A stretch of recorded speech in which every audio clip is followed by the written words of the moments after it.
Hello future CPAs! So for today's video, we will discuss franchise. So ang franchise, it grants the franchisee the right to sell certain products or services ni franchisor, to use certain trademarks or trade names ni franchisor, and to perform certain functions. So for example, tayo si franchisor. Ang binebenta natin pagkain or ang business natin is nagbebenta tayo ng pagkain na fried chicken, iba-ibang flavor. Di ba yun yung uso ngayon, yung mga Korean flavor. So, for example, ang trade name natin or brand name natin is Chick-In. So, hindi ako sure kung merong ganyang brand ngayon. Pero, kunyari, ganyan. So, yung accounting ni franchisee dun sa intangible asset natin, which is franchise, is na-discuss na yan sa financial accounting and reporting on your intangible assets. So, ngayon, sa AFAR, ang i-discuss natin is yung point of view ni franchisor. So, syempre, si franchisee, in exchange for the right to use or right to access the franchise or the license, si franchisee magbibigay ng consideration kay franchisor. So, ngayon, yung consideration na yon, paano i-recognize si franchisor? Yung revenue na yon. So, yun yung i-discuss natin for today's video. Number 1, i-align natin itong discussion natin sa 5 steps na binabanggit ng IFRS 15. So again, ang first step is identify the contract with customer. So ang contract nilang dalawa is a license contract. Second is identify the performance obligation. So for example, tayo 'di ba si Chick-In. So ang ipo-provide natin kay franchisee, kasi si franchisee nagustuhan niya yung business natin. So gusto niya sa lugar niya, for example tayo, franchisor taga Quezon City. Gusto niya sa Rizal area, merong magtinda siya ng products natin. So ang unang performance obligation is magtatayo tayo ng physical store para kay franchisee. So, lalagay ko physical store. Ayan. So, for example, yung physical store na yan, malapit dun sa eskwelahan para maraming customers ang dadayo. Number 2, syempre yung initial inventory natin. So, magtitinda si franchisee ng products natin for the first months. So, bigyan natin siya ng inventory. So, halimbawa, yung chicken meat, ano pa bang ibang mga ingredients?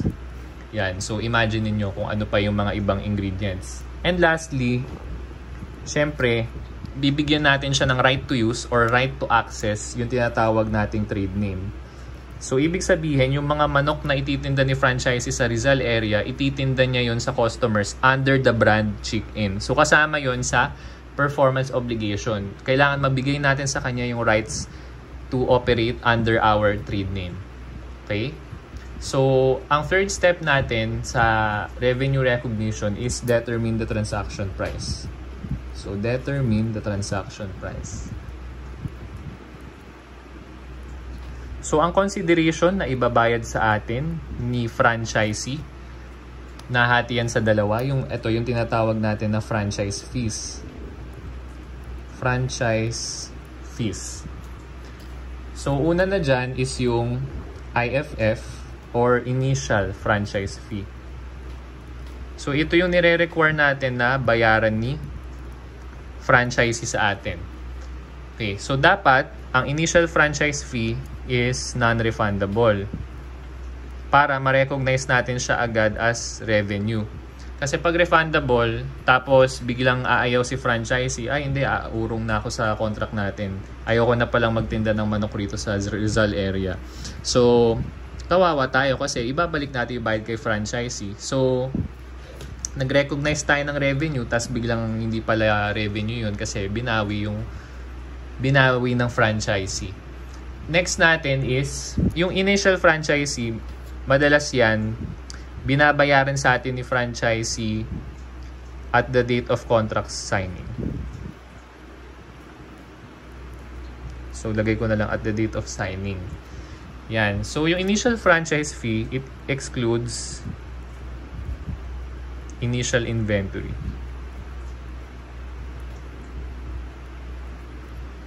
Okay. So, ibig sabihin, bukod pa yung binabayad dyan sa atin ni franchisee. Tapos, ang next naman natin is yung continuing franchise fee. So, yung continuing franchise fee, ito yung binabayad sa atin ni franchisee na tinatawag na royalties. So, syempre, nag-ooperate siya under our brand name, so magbabayad siya ng royalty fees. Yung royalty fees, pwede yan maging sales-based royalty. So, yun naman yung madalas, sales-based royalties. Kung halimbawa, magkano yung kinita ni franchisee for the year, for example, 10 million. Tapos, for example, 7% may share tayo dun sa 10 million niya kasi nag-ooperate siya under our brand name. So, in that way, tayo nag-earn ng revenue.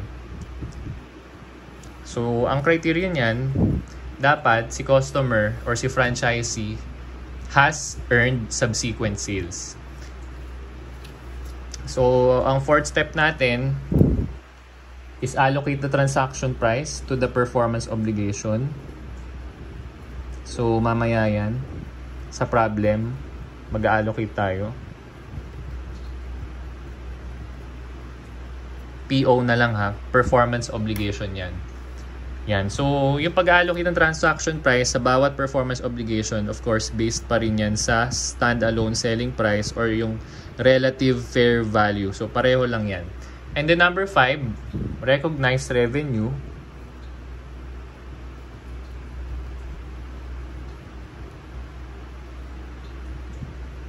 As or when a performance obligation is satisfied. So, ano yung as or when? Kapag as, ibig sabihin yung performance obligation is being satisfied over time. When naman is if the performance obligation is being satisfied at a point in time. Okay, so nag-provide tayo ng right to use or right to access sa trade name natin and along with other inclusions sa franchise package natin kay franchisee.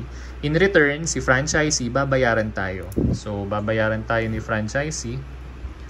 Pwedeng cash. Pwede rin namang notes receivable. So, isa yan sa mga accounting issues dito sa franchise na later on, may sasagutan tayong problem.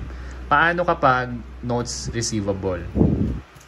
So, yan ang sunod natin i-discuss. Paano kapag notes receivable ang meron tayo kay franchisee? Ibig sabihin, babayaran niya na lang at a later date yung initial franchise fee. Pwede niyang bayaran yung initial franchise fee in installments. So, paano natin i-account yun?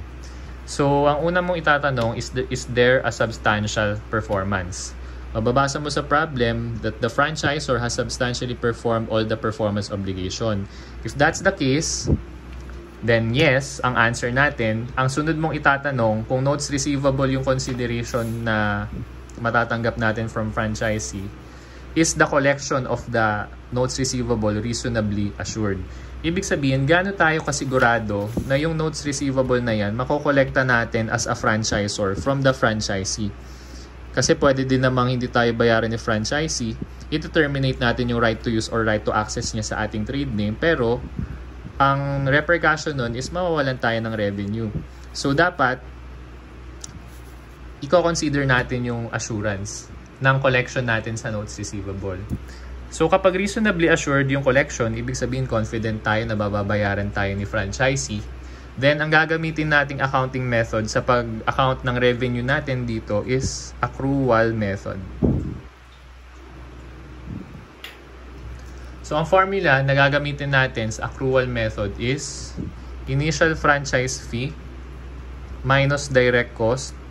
So tayo yung mag-i-incur na franchisor ng direct cost. Makukuha natin yung realized gross profit. Tapos magma-minus tayo ng indirect cost. Makukuha natin yung ating operating income. And then dagdagan natin ng interest income kasi nga 'di ba receivable 'yan, notes receivable. So mag-earn din tayo ng interest income diyan. Tapos i-add na rin natin yung continuing franchise fees na ma-earn natin from the franchisee. Makukuha natin yung ating net income from the franchise from our franchising operations. Ngayon, pag ang sagot naman natin is hindi reasonably assured, ibig sabihin hindi tayo confident na makakabayad sa atin si franchisee. So, kapag hindi, ang accounting standard na susundin natin or accounting method is installment method. So, ang formula natin to compute for your net income under installment method is initial franchise fee times realized gross profit percentage. Paano natin makuha yung realized gross profit percentage? So, kailangan yung realized gross profit dito, i-divide mo sa initial franchise fee. So, divide. So, ibig sabihin, para ka pa rin mag-accrual method pag installment method yung gagamitin mo. Pero hanggang dito lang sa part na to. Okay, so makukuha natin yung realized gross profit natin and then ma-minus natin yung indirect cost. Makukuha mo yung operating income natin. Tapos, add mo yung interest income and yung continuing franchise fee. Makukuha na natin yung ating net income.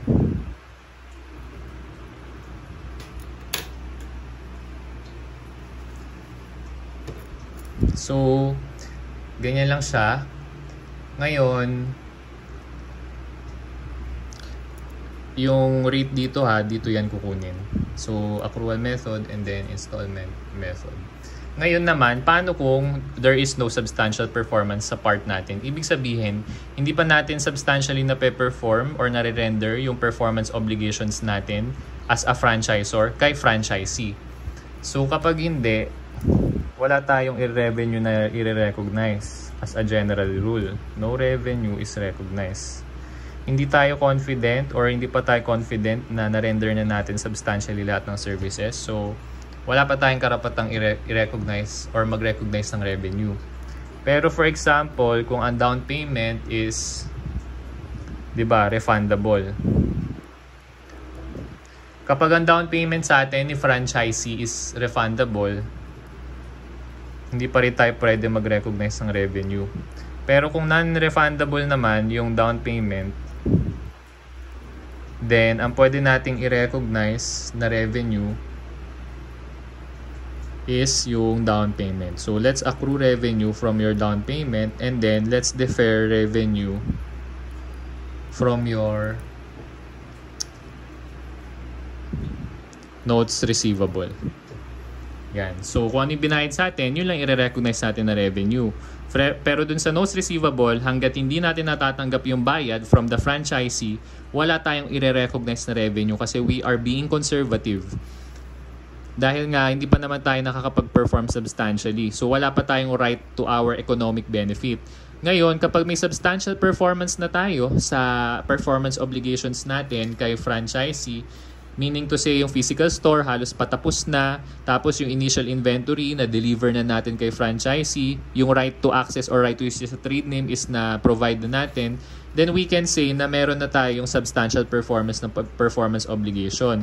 Ngayon, kung notes receivable ang ating matatanggap from franchisee, kasi syempre hindi rin naman kaya ng isang kumpanya na bayaran tayo agad ng isang bagsakan. Magda-down payment lang yan sa atin. So, yung down payment niya sa initial franchise fee, yung down payment plus present value of installments. Yan. So, yan yung initial franchise fee dito. So, magma-minus tayo ng direct cost. Yun na yung realized gross profit natin. So, ibig sabihin, for example, year 2027 tayo, or year 2027 natin, sinara yung deal with this franchisee. Kahit hindi pa nababayaran sa atin yan, for example, mag-i-installment siya mga 5 years. So, kahit hindi pa natin nakokolekta yung pera na makokolekta natin in 5 years, ngayong 2027, i-recognize na natin yung revenue. Less cost, profit, or gross profit, less indirect cost, yung ating net income. Plus other non-operating income. So, ganun yung mangyayari. I-insert ko lang dito sa discussion natin yung sa performance obligation sa physical store. Ito yung kapag halimbawa tinutulungan natin si franchisee sa site selection, tinutulungan natin siya sa ang site maganda or strategically maganda i-establish yung physical store. Halimbawa, yung malapit sa eskwelahan or dun sa malapit sa maraming nagtatrabaho, malapit sa maraming madadaanan ng tao. So, yun yung binabayaran sa atin sa pagtatayo ng physical store. And syempre, yung financing niyan, babayaran sa atin ni franchisee. Yung pag-supervise natin sa construction ng physical store, yan. Sa trade name naman, skip ko lang initial inventory. Sa trade name, ito yung, syempre, nag-advertise tayo as a company and si franchisee nag-ooperate under our trade name. Yan. So, usually, right to use ang binibigay natin sa franchisee.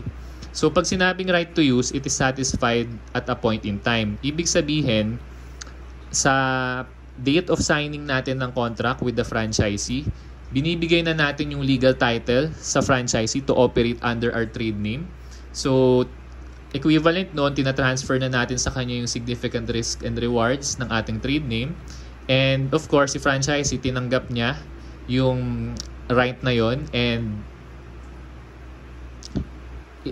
and by that, i-recognize na natin yung revenue by that time na pinrovide na natin kay franchisee yung license, which is during the day of the contract signing. Yan. So, yung continuing franchise fee naman, binabayaran tayo niyan ni franchisee, aside from dahil the franchisee is operating under a trade name. Of course, meron tayong pinoprovide sa franchisee na franchise support, nagpo-provide tayo ng training sa employees, and also pwede rin yung ibang franchisor, sila na yung nagpo-provide ng bookkeeping services sa franchisee. And of course, syempre, nakikinabang yung franchisee operating under our trade name kasi, for example, si franchisor, nagkakaroon tayo ng national product advertising, and so on and so forth. Okay, so yun lang yung accounting for franchise. Let's now answer some problems. Problem number 1. So, ang tinatanong sa atin is, under IFRS 15, what is the revenue recognized pertaining to the performance obligation, right to access trade name, construction of stall, and delivery of materials?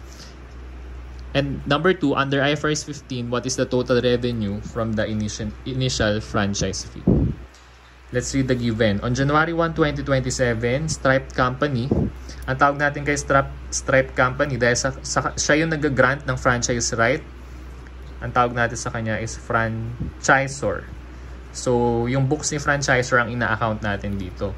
Kasi kapag books si franchisee, ang i-account natin dito, intangible assets ang pinag-uusapan natin. Next, Stripe will allow the franchisee the right to access its trade name for a period of 9 years. 9 years. So, the franchisee is required to pay an upfront non-refundable initial franchise fee of 15 million. Yan. So, yan yung IFF natin. And a continuing franchise fee of 15% of annual sales. So, yan yung royalties natin. It is the obligation of Stripe to construct the franchise stall and to deliver 50,000 units of materials to the franchisee. So, the standalone selling price of each of the performance obligation. Bali, meron tayong tatlong performance obligation dito. So, first is the right to access trade name. Ang standalone selling price is 900,000. The construction of stall, 600,000. And the delivery of materials, 200,000. So, ang total niyan, let's try to total. 900,000 plus 600,000 plus 200,000, 1,700,000. So, 1,700,000.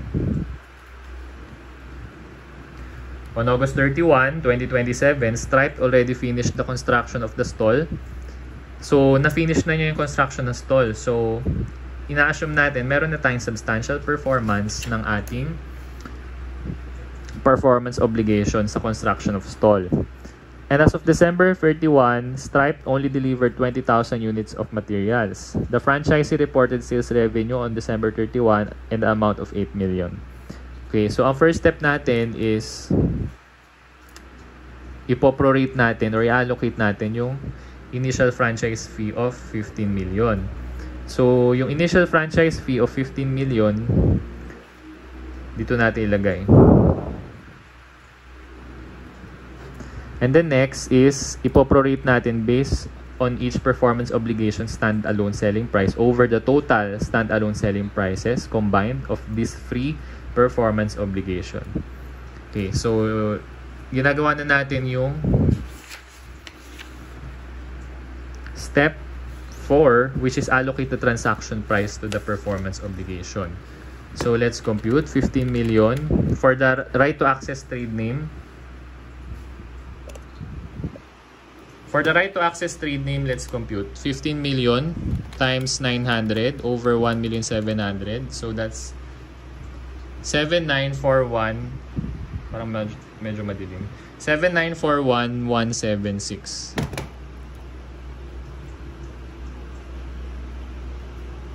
Next is the construction of stall. So 15 million times 600 over 1,700,000 is 5,294,118. So round off na natin. 5,294,118. And the next natin is delivery of materials. So 200 over 17. 15 million times 200 over 17. 1,764,706. 1,764,706. So let's check kung magtototal siya sa 15 million. 7,941,176 plus 5,294,118 plus 1,764,706. So that's 15 million. Yan. So na-allocate na natin. Ngayon, tinatanong tayo magkano raw yung revenue. So dun muna tayo sa una, trade name. So since ang binanggit sa problem is na-provide na natin yung trade name,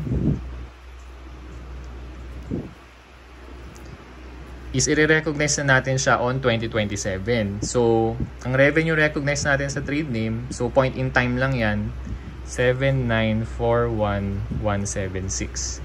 Next natin is a construction of stall. Sabi dito sa problem, noong August 31, 2027, natapos na yung stall. So, pwede na nating i-recognize tong 5,294,118. So, 5,294,118. Sorry, dun sa right to access pala, since right to access to, ang right to access is overtime. So, since overtime yan,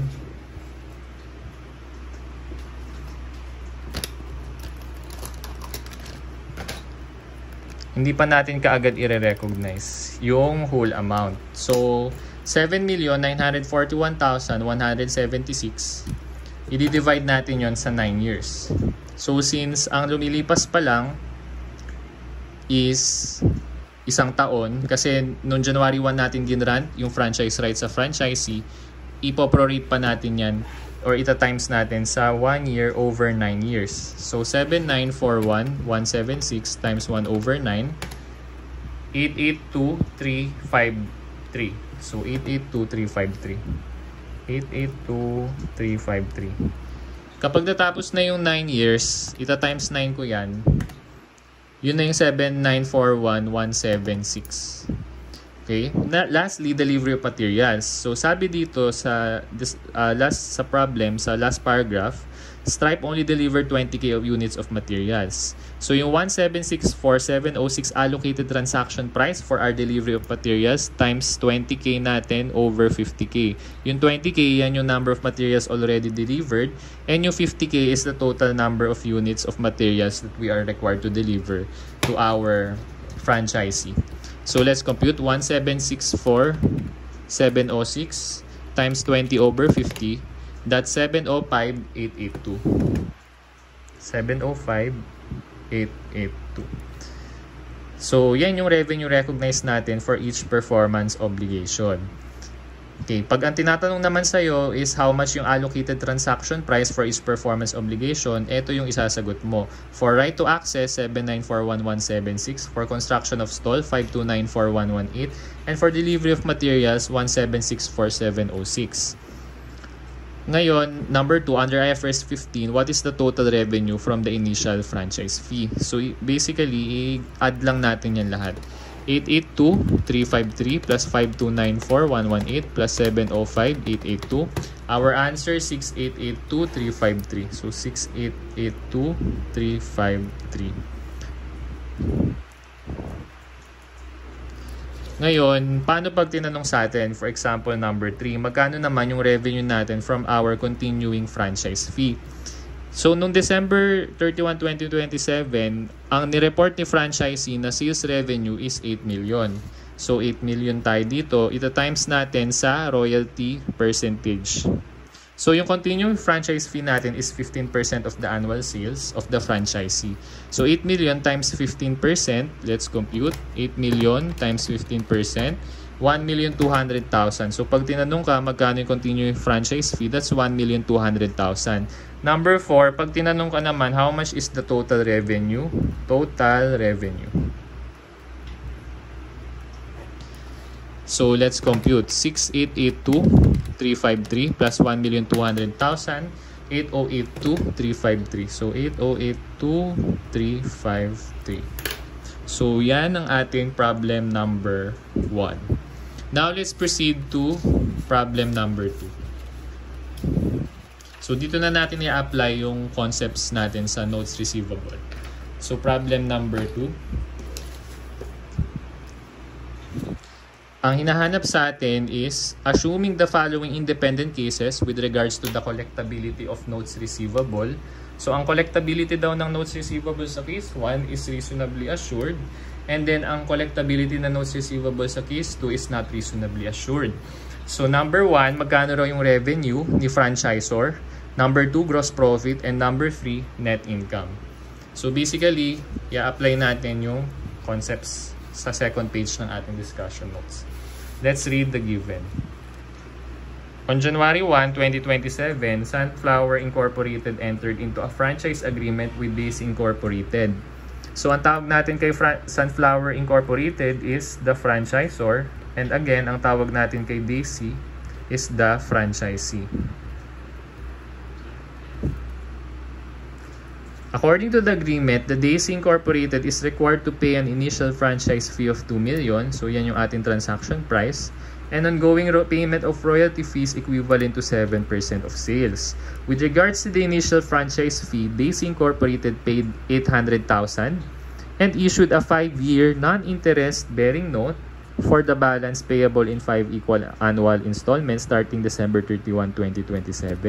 So again, ang initial franchise fee natin is 2 million. Yung down payment na matatanggap natin from Daisy Incorporated, which is our franchisee, is 800,000. So it means yung notes receivable natin from the Daisy Incorporated is 1,200,000 kasi 2 million minus 800K is 1,200,000. The note has an effective interest rate of 12%. So, round off present value of ordinary annuity to 3 decimal places. So, let's try that. 1.12 divide. Naparaming divide. 1, 2, 3, 4, 5 years. Minus 1 divided by 0.12. So, 3.60. 7 to. So, round off natin yung 4. So, 3.605. So, 3.605.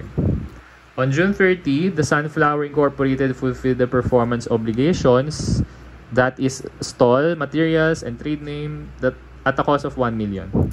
So, yung pagtatayo ng stall, yung dineliver nating materials, and yung trade name, ang cost sa atin yan from the perspective of the franchisor is 1 million. So, pwede mong isipin na yan yung cost of goods sold kung tayo ay nagtitinda ng inventory as a merchandising company. Next, furthermore, the entity incurred indirect costs. Okay, so yung 1 million, ito yung direct cost. Pwede mo ring tawagin direct cost. So, indirect cost, pwede mo isipin yan naman yung operating expenses. So, the entity incurred indirect cost of 169,024. Daisy started operations on July 1, 2027 and reported sales revenue amounting to 250K for the year ended. The franchisee paid the installment on its due date. Okay. So, kapag reasonably assured, ang rule natin is accrual method. So, we will be using this formula to compute for our revenue, gross profit, net income. So, ito yung gross profit natin, ito yung net income natin. Yung revenue natin is itong operating income plus interest income plus CFF. Or hindi, mali. Kasama itong initial franchise fee. Anyway, sige. Let's try answering this problem. Kapag reasonably assured, dito ko na lang lagay. Case 1, reasonably assured.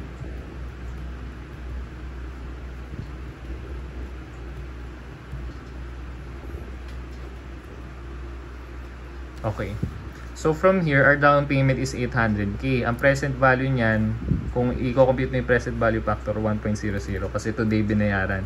Pero yung 1,200,000, installment yan ng 5 years. So 1,200,000 divided by 5 years is 240k. Divided by 5 years, 240,000.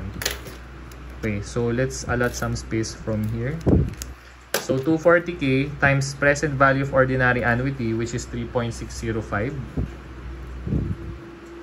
So let's compute. 240 times 3.605. Our present value is 865,200. So 865,200. I-plus natin yan dito sa 800,000. So plus 800,000 down payment. So, ang initial franchise fee natin is 1,665,200 considering the present value. 1,665,200. So, lagay natin dito, our initial franchise fee is 1,665,200. Ang next natin na ilalagay sa accrual method is yung direct cost. So, ang direct cost natin is itong 1 million. So, direct cost, 1 million. Kaya, ang realized gross profit natin is, let's compute, 1,665,200 minus 1 million, 665,200. So, 665,200. Next naman is i-deduct natin yung indirect cost. So, ang indirect cost natin, or pwede mong isipin, that's your operating expenses, is 169,024. So, 169,024. Then, diretso na natin i-add yung interest income. So, interest income. And yung continuing franchise fee mo. So, ito yon and ito. So, ang interest income natin is, 'di ba, ang present value ng ating notes receivable is 865,200. So 865,200, ito times natin yan sa effective interest rate of 12%. So times 12%. So let's compute. Interest income 865,200 times 12%, 103,824. So, idagdag natin dito, interest income 103,824. 103. Our continuing franchise fee, again, the franchisee reported sales revenue amounting to 250k. And meron siyang ongoing payment of royalty fees equivalent to 7% of sales. So, let's compute 250,000 times 7%. Continuing franchise fee of how much? 250,000 times 7%, 17,500. So 17,500. So lagay natin dito 17,500. So let's now try to add 665,200 realized gross profit minus 169,024 plus 103,824 plus 17,500. Our answer is 617,500. 665 minus 169 plus interest income of 103,824.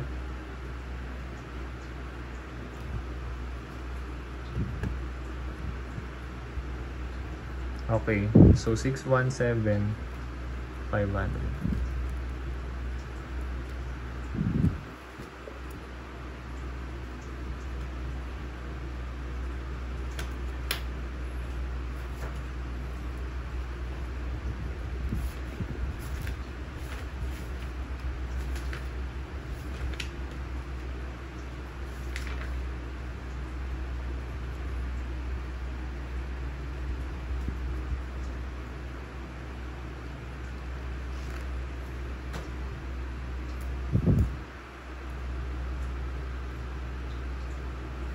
Alright, so ang next naman nating, sige, so ito yung net income natin. Lagay muna natin. So net income of Sunflower Incorporated in 2027 under the assumption that the notes receivable would be reasonably assured collected is 617,500. And then ang gross profit natin is 665,200. So 665,200. Magkano naman ngayon yung ating revenue? So ang magiging revenue natin is yung 166,500, yung 17,500 CFF, and yung interest income na 103,824. So let's add 166,500 plus 103,824 interest income plus 17,500 continuing franchise fee. So our answer is 1,786,524.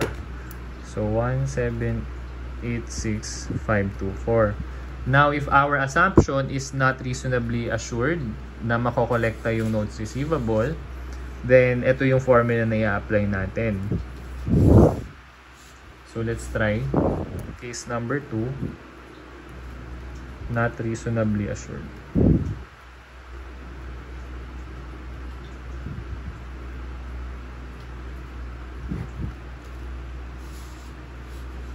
So let's try to write this formula. Initial franchise fee. So again, our initial franchise fee is still the same here. So 1,665,200.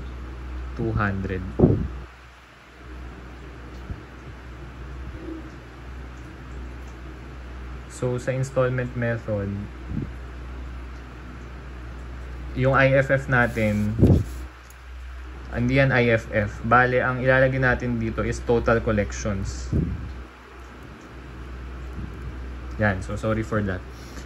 So total collection. So ini-emphasize ko lang yung difference or major difference between installment method pag hindi reasonably assured and accrual method na ginagamit natin pag reasonably assured.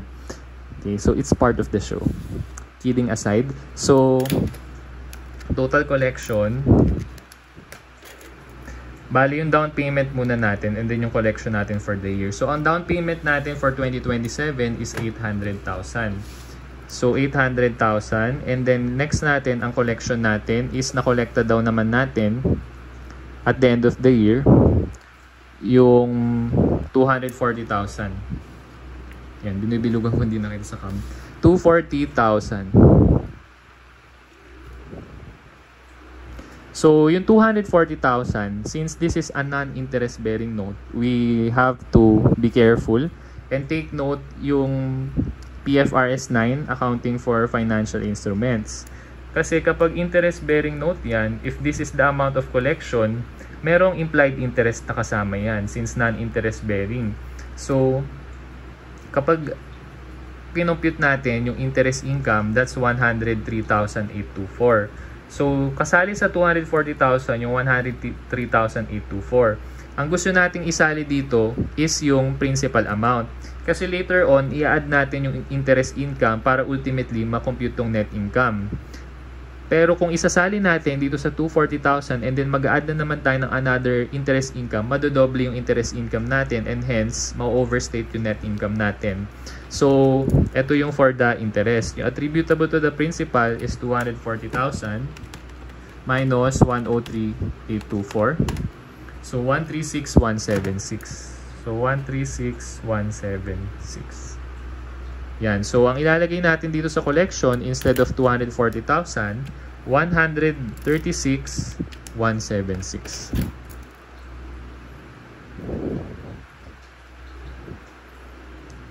So, ang total collections na natin is 800 plus 136,176, obviously, 936,176. And then, saka natin i-multiply sa gross profit rate.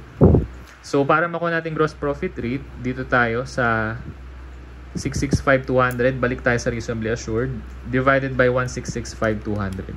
So, let's compute 665,200 divided by 166,5,200. That's 39.94%. Let's round off that to 40%. So, that's 40%.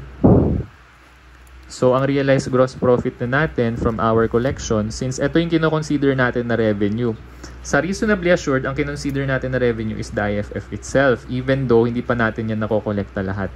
Pero dito, ang kinoconsider natin na revenue is our collections.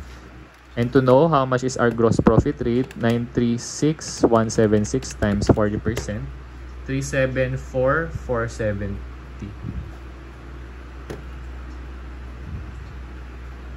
936,176 times 40%, 374,470.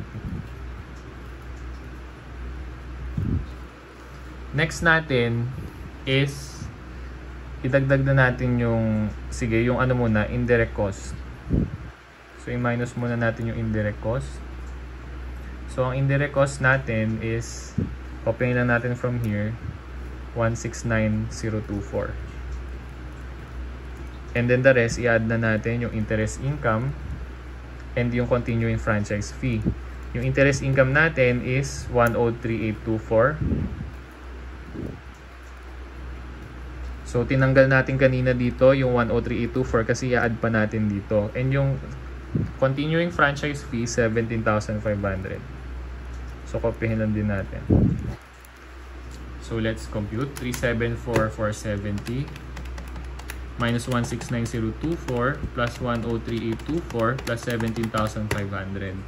So, ang answer natin is 326,770 net income.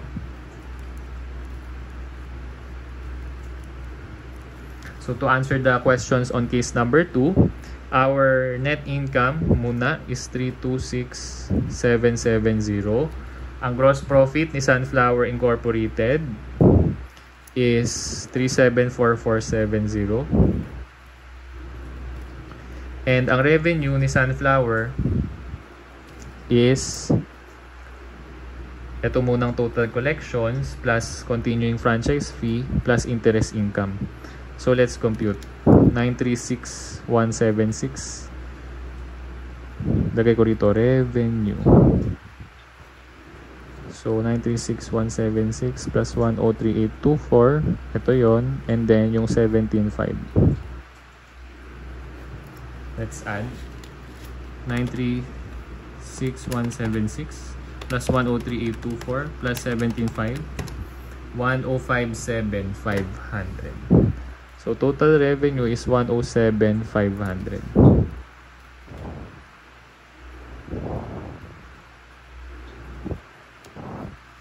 Yan. So, kung ipagko-compare mo, mas mataas yung revenue na na-recognize natin sa case number 1 kasi reasonably assured tayo na makokolekta natin yung notes receivable from our franchisee.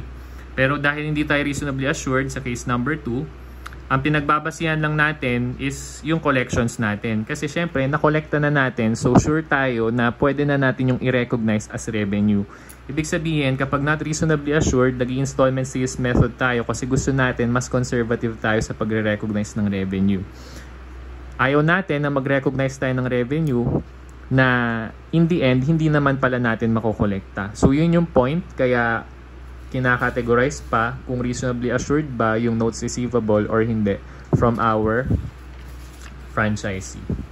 And that concludes our discussion for accounting for franchise. Good luck and goodbye for now, future CPA